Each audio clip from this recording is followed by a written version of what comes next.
Bueno, hola, ¿cómo están? Seguimos hablando de la psicología individual, que es el tema número 4. Ya hablábamos de pues, la vida de Adler, cómo se desprende del psicoanálisis por cuestiones personales, por creencias diferentes y ideas diferentes a lo que presentaba el psicoanálisis. Ahora bien, pues Adler pues lo que hace es una teoría pues muy diferente a las que hemos visto. Él parte también de las cuestiones externas, y lo que hace Adler es hablar hacia un principio de inferioridad y principio de superioridad. Ese es el subtema 4.2. Vamos a explicar a qué se refiere la inferioridad y la superioridad para Adler.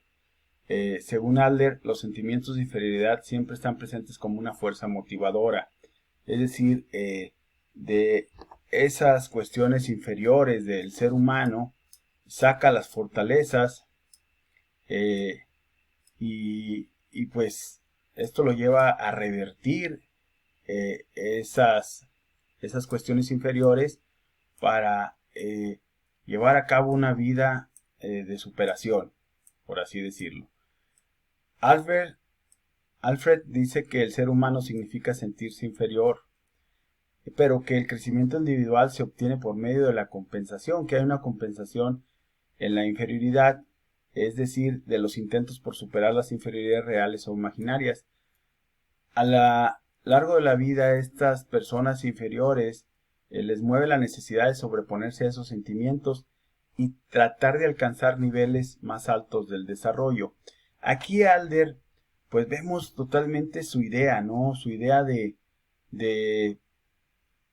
a base de sus experiencias de niño, que él ahora sí pasó por muchos problemas de salud, cuestiones fisiológicas que pues no le ayudaban en sí para desarrollarse, pero al final de cuentas, después de los 10, 11, 12 años de edad, Alfred Adler cambia totalmente, revierte esto, de ser un ser, como lo dice él, inferior, cambia, revierte y logra, pues,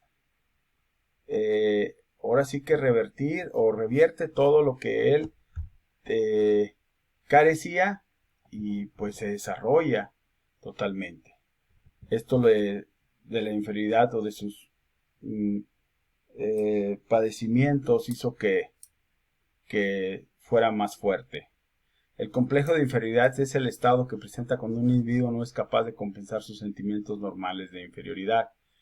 Este es un complejo, ya cuando no puede compensar sus sentimientos normales de inferioridad, aquí se va a estancar, la persona se estanca.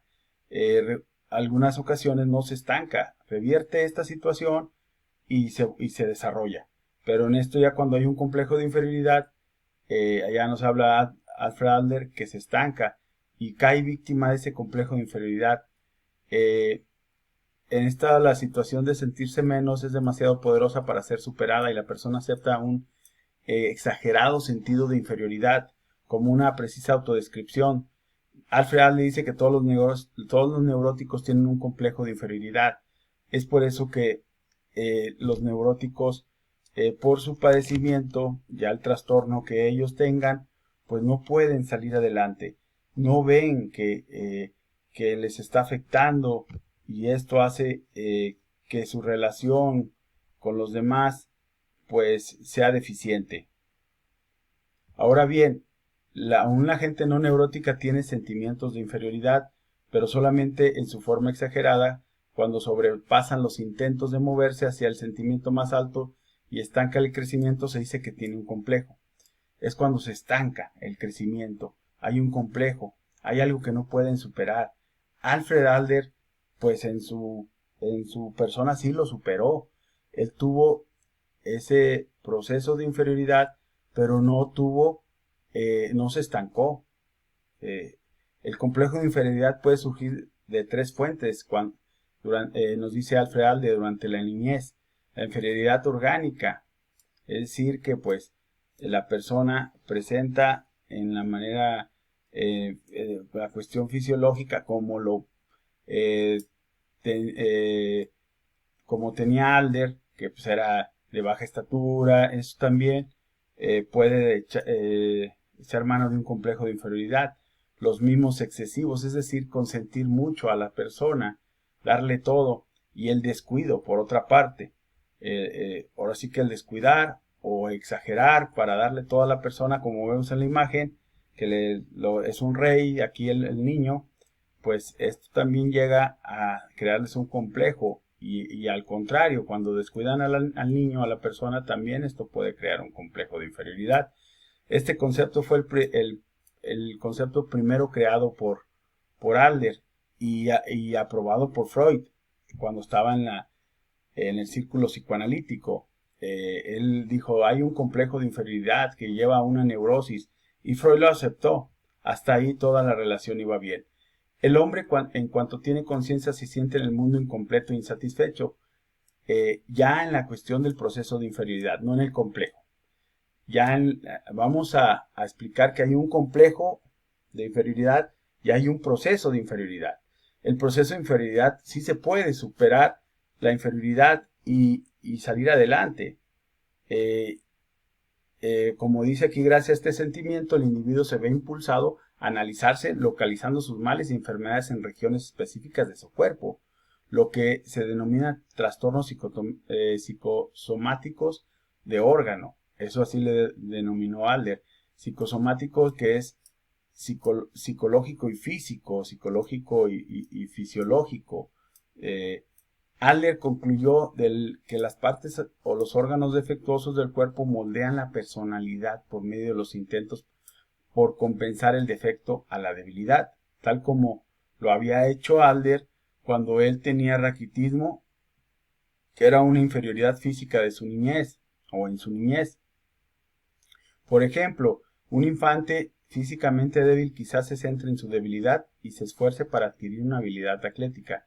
Es decir, que esa inferioridad que tiene la persona orgánica, física, hace que él saque fuerzas para superarla, y no solamente superar esa inferioridad, sino todavía cambiar esto y tener una herramienta aparte de la inferioridad, un talento ahí escondido que pues no lo había descubierto. Lo descubre la persona y cambia totalmente, y ya la persona no es inferior. Ahora bien, hay un proceso o un principio de superioridad. Ya hablamos de inferioridad, que es un proceso que se puede superar, un principio que se puede superar. El complejo es muy difícil, el complejo de inferioridad es muy difícil de superar, porque entra en una neurosis. Pero el principio de inferioridad sí se supera.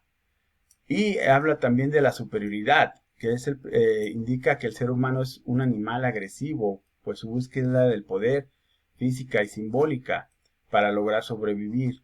La más importante de las fuerzas que mueven la conducta de la persona es el esfuerzo para ir de una condición inferior a una superior. Algunos neuróticos reprimen sus sentimientos de inferioridad y se creen a sí mismos mejores que los demás.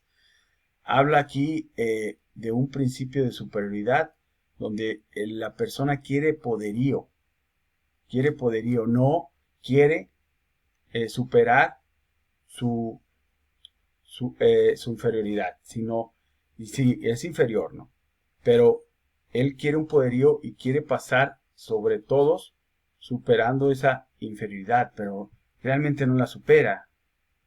Se habla de un principio de superioridad, pero pues así entrar ahora sí que creerse mejores que los demás, pues no entra en sí, no es algo bueno. La gente con este complejo de superioridad se comporta de manera arrogante, son atléticos, intelectuales, exageran sus logros, o sus emociones, Pueden ser intelectuales, atléticos o emocionales, dependiendo de las fortalezas únicas del individuo. Pueden adoptar un comportamiento idiosincrásico que los separa de los demás. Es decir, que aquí él es una persona pedante, una persona que tiene una idiosincrasia de poderío. El individuo se siente satisfecho consigo mismo, pero no siente que sea preciso demostrar su superioridad con sus logros. La persona tal vez sienta una enorme necesidad de esforzarse para obtener un éxito rotundo. En ambos casos los sujetos tienen este complejo, son propensos a ser jactanciosos, vanidosos, egocéntricos y denigrar a los otros. Aquí ya entra un complejo de superioridad, donde la persona cree que es mejor que los demás.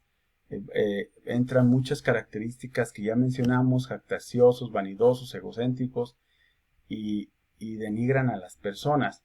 Hay que mencionar que este complejo de superioridad también puede sacar adelante a la persona, pero al final de cuentas es decir, pues yo soy mejor que los demás, ¿no?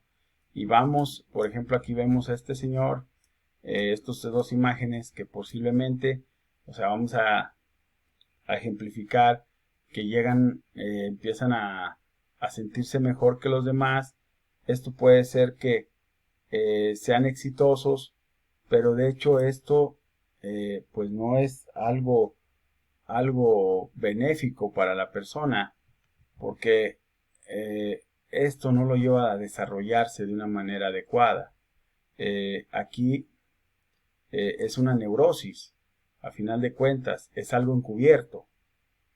Entonces puede ser que socialmente les pueda ir bien, pero a final de cuentas pues está ocultando, y lo está ocultando. Podría estar dentro de la realidad, pero es su realidad, no la de los demás. Imagínense que alguien denigre a los demás en el trabajo, pues es alguien que va a ser rechazado.